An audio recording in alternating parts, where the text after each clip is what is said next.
கதைகளின் உலகத்தை காண கதைகளின் உலகம் சேனலுடன் இணைந்திருங்கள்.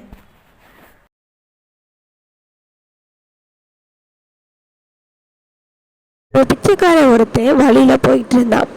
அவன் போற வழியில ஒரு வைரக்கல்ல ஒன்று கண்டெடுத்தான்.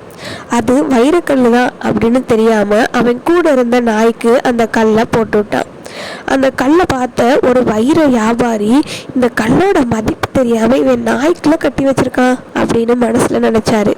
எப்படியாவது இவன்ட்டு அந்த வைரக்கல்லை வாங்கியே ஆகணும் அப்படின்னு நினைச்சு வேகமா அந்த பிச்சைக்காரன் பக்கத்துல போனாரு.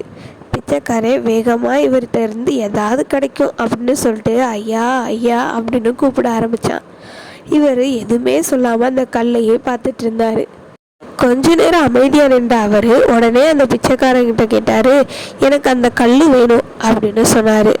அப்படியா ஐயா, ஏதாவது எனக்கு கொடுத்துட்டு எடுத்துக்கிறங்க ஐயா, எனக்கு ஒரு ரூபாய் தந்துட்டு கூட இதை வாங்கிக்கிறங்க ஐயா அப்படின்னு சொன்னா அந்த பிச்சைக்காரன். உடனே அந்த வைர வியாபாரி, ஒரு ரூபாவா, ஒரு ரூபாலாம் கொடுக்க முடியாது, 50 பைசா தர்றேன், வாங்கிட்டு அந்த கல்லை கொடு அப்படின்னு சொன்னார். உடனே அந்த பிச்சைக்காரன், 50 பைசா வச்சு நான் என்னையா செய்ய போகிறேன், எனக்கு ஒரு ரூபாய் கொடுக்க மாட்டேங்கிங்க அப்படின்னு சொல்லி கேட்டு பார்த்தான். ஆனால் அந்த வைரக்கல் வியாபாரி, இல்லை இல்லை, நான் 50 பைசா தான் தருவேன், அந்த கல்லை தரேன்னா தா, இல்லைன்னா விடு அப்படின்னு சொன்னார்.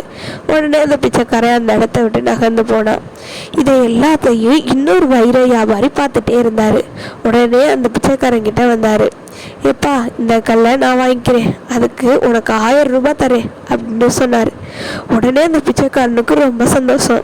ஒரு ரூபாய் கூட தரமாட்டேன்னு சொன்ன ஒரு பொருளுக்கு 1000 ரூபாய் கிடைக்குது அப்படின்னு ரொம்பவும் சந்தோஷப்பட்டான். சரிங்கய்யா, இதை வாங்கிக்கிறங்க அப்படின்னு சொல்லி அந்த கல்லை கொடுத்தான். அந்த வியாபாரியும் 1000 ரூபாய் கொடுத்து அந்த கல்லை வாங்கிட்டு போயிட்டாரு.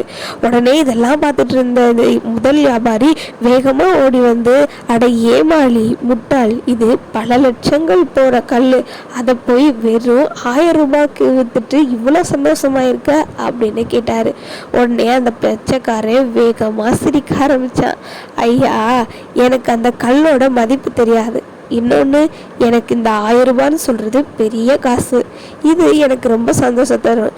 ஆனால் நீங்கள் அந்த கல்லோட மதிப்பு தெரிஞ்சும் வெறும் 1 ரூபாய்க்கு ஆசைப்பட்டு அந்த கல்லை இழந்துட்டீங்களேயா, எனக்கு இந்த 1000 ரூபான்னு சொல்கிறது பெரிய பணம், இது எனக்கு என் வாழ்க்கையை நடத்த போதும்.